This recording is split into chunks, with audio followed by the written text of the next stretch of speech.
मिनिटं बोललेत. तुम्ही प्रयत्न करून बघा तुमचा भाजपा आम्ही आता औषधाला सुद्धा शिल्लक ठेवणार नाही. हा जोश जल्लोष हा बोलकाय हे मगाशी तुम्ही इकडे दाखवता ईव्हीएमचं हे सगळ्यांना कळले का नीट? उमेदवार सांगण्याची गरज आहे,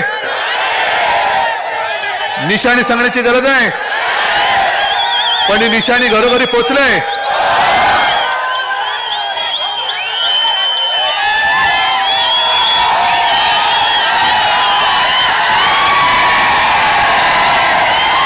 ओम दादा इकडे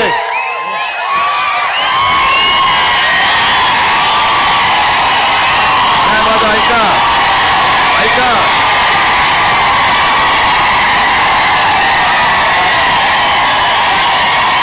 आता 2 मिनिटं माझं ऐका. नुसता जल्लोष नकोय, मला वचन पाहिजे. ही जागा किती मताधिक्याने जिंकून देणार?